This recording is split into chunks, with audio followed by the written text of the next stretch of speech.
Hello friends, welcome to Nataraj classes. पिछली video में हमने सरफेस केमिस्ट्री पार्ट 1 में adsorption, types of adsorptions and factors affecting adsorption पढ़े थे। 2 फैक्टर हमारे रह गए थे। अब इस वीडियो में हम वो 2 फैक्टर्स पढ़ेंगे और कोलाइडल स्टेट के बारे में थोड़ा बहुत पढ़ेंगे और हम देखेंगे कि कौन कौन से मेथड्स हैं जिनसे हम कोलाइड्स को प्रिपेयर कर सकते हैं। ओके।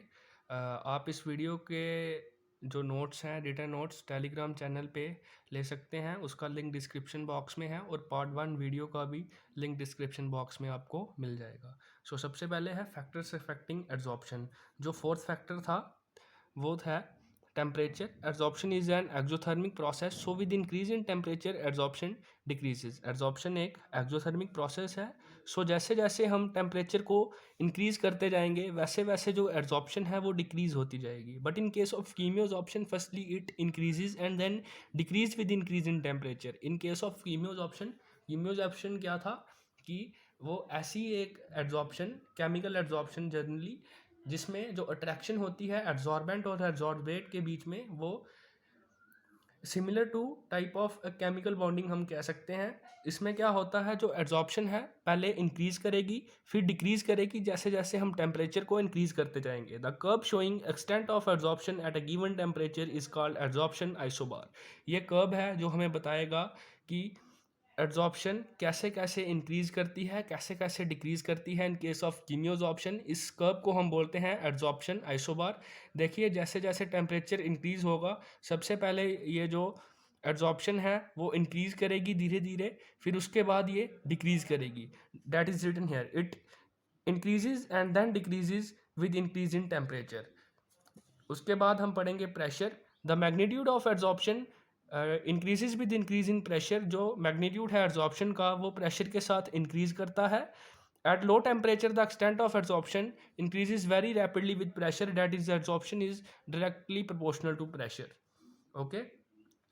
एट लो टेम्परेचर पे जो एड्जॉर्प्शन है वो वेरी रैपिडली इंक्रीज करती है, इसलिए जो एड्जॉर्प्शन है वो प्रेशर के बिल्कुल इक्वल हो जाती है। मतलब जैसे जैसे, इक्वल नहीं कह सकते, जैसे जैसे हम प्रेशर को इंक्रीज करेंगे वैसे वैसे हमारा जो एड्जॉर्प्शन है उसका जो प्रोसेस है वो इंक्रीज करता जाएगा। But at high temperature adsorption is nearly constant but multi layers are formed. जो एट हाई टेम्परेचर पे जो एड्जॉर्प्शन है वो नियरली कांस्टेंट होती है क्योंकि जो मल्टी लेयर्स हैं वो फॉर्म्ड हो जाती हैं। The curve showing extent of adsorption with pressure at a given constant temperature is called adsorption isotherm. सबसे पहले हमने एक कर्व पढ़ा था जो हमें बता रहा था अभी कि adsorption at a given temperature is called adsorption isobar. अभी हम ये कर्व देख रहे हैं, adsorption with pressure at a given constant temperature is called adsorption isotherm. उसके बाद हम पढ़ेंगे फ्रेंडलिच एड्जॉर्प्शन आइसोथर्म। फ्रेंडलिच एक साइंटिस्ट था जिसने रिलेशनशिप दिया था x/m and p at particular temperature पे, where x/m is the amount of gas absorbed, sorry, it's adsorbed, amount of gas adsorbed per unit mass of adsorbent. Okay. At low pressure curve is almost straight line because extent of adsorption is directly proportional to pressure. Low temperature पे जो curve है वो almost एक straight line है। जो यहाँ से हमें पता चल रहा है जो एट लो टेम्परेचर जो प्रेशर है वो एड्जॉर्प्शन के डायरेक्टली प्रोपोर्शनल है। ये देखिए ये स्ट्रेट लाइन है। ये आगे हाई टेम्परेचर पे बताया गया है कि हाई टेम्परेचर पे जो एड्जॉर्प्शन है वो नियरली कांस्टेंट है, ये कांस्टेंट।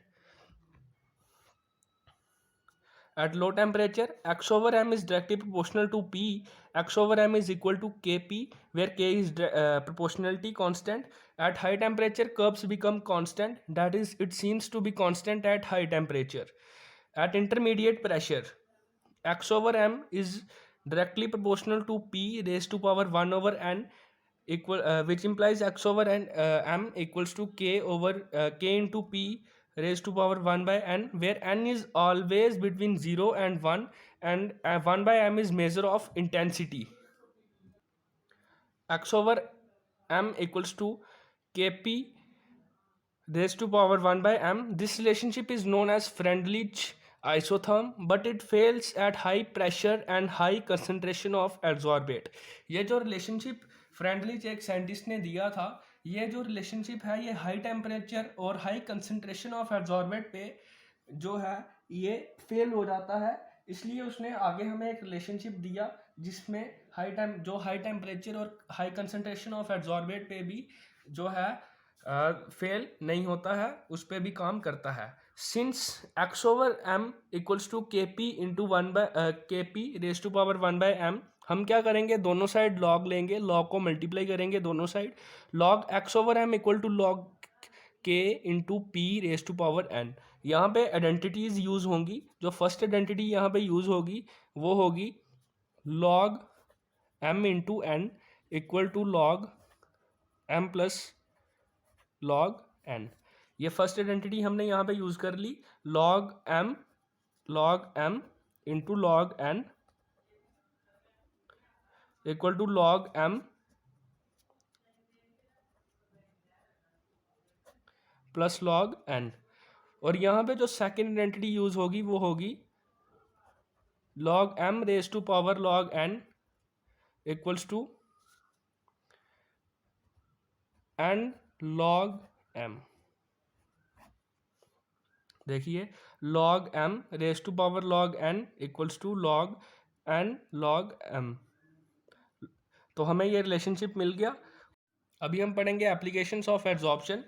पहली एप्लीकेशन है गैस मास्क की। It contains adsorbents which adsorbs poisonous gas and is usually used in coal mines. जो गैस मास्क हैं इनका क्या काम होता है, ह्यूमन बींग्स को पॉइजनस गैसेस से बचाने का। जैसे कि कोल माइंस होती हैं जो, उनमें बहुत सारी पॉइजनस गैसेस आती हैं जब हम कोल को निकालते हैं कोल माइन से।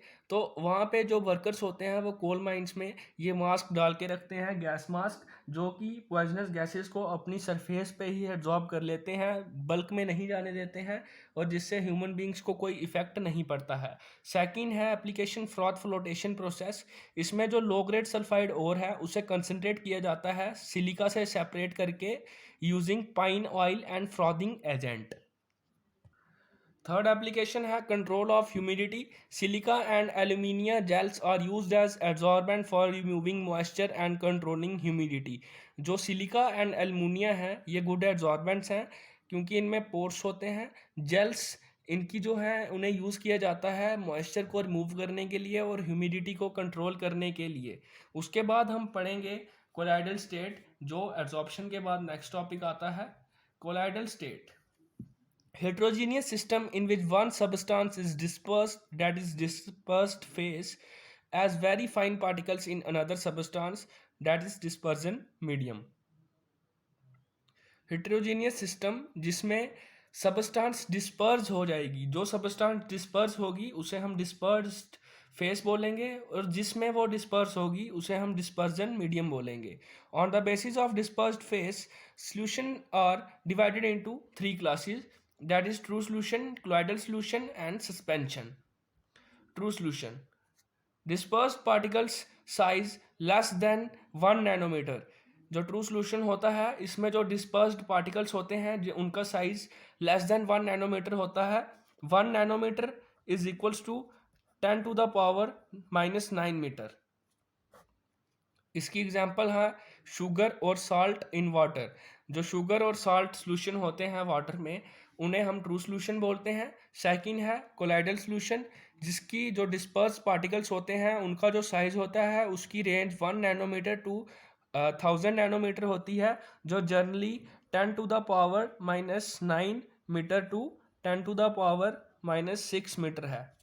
इसकी एग्जांपल है protein globules in blood, protein globules in blood, या फिर फैट इन मिल्क। जो फैट के होते हैं, जो फैट होता है, फैट के ड्रॉपलेट्स होते हैं जो मिल्क में, वो भी एक एग्जांपल है कोलाइडल सॉल्यूशन की। उसके बाद है सस्पेंशन। जो सस्पेंशन होता है इनका जो साइज़ है, इसके जो डिस्पर्स पार्टिकल्स होते हैं सस्पेंशन में, उनका जो साइज़ है वो ग्रेटर देन 1000 नैनोमीटर होता है, जो कि generally 10 to the power -6 meter है, और इसकी एग्जांपल है सैंड इन वाटर। इसके बाद हम नेक्स्ट टॉपिक पढ़ेंगे प्रेपरेशंस ऑफ कोलाइड्स, की कोलाइड्स को कैसे प्रिपेयर किया जाता है। इसके लिए हमारे पास तीन मेथड्स हैं। सबसे पहला मेथड है केमिकल मेथड, उसके बाद है कंडेंसेशन, देन है डिस्पर्जन मेथड। केमिकल मेथड में आगे चार टाइप्स हैं जिनसे हम केमिकल मेथड्स को यूज़ करके कोलाइड्स को प्रिपेयर कर सकते हैं। सबसे पहले है oxidation, then reduction, then hydrolysis, then double decomposition reaction.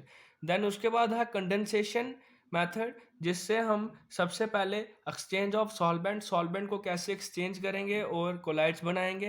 Excessive cooling, कैसे हम कूलिंग को बढ़ा के कोलाइड्स बना सकते हैं। That condensing vapours in a solvent. उसके बाद हम पढ़ेंगे डिस्पर्जन मेथड। फर्स्ट हम पढ़ेंगे ब्रीडिक्स आर्क मेथड, जिसे हम इलेक्ट्रिकल डिसइंटीग्रेशन भी बोलते हैं। उसके बाद हम पढ़ेंगे पेप्टाइजेशन।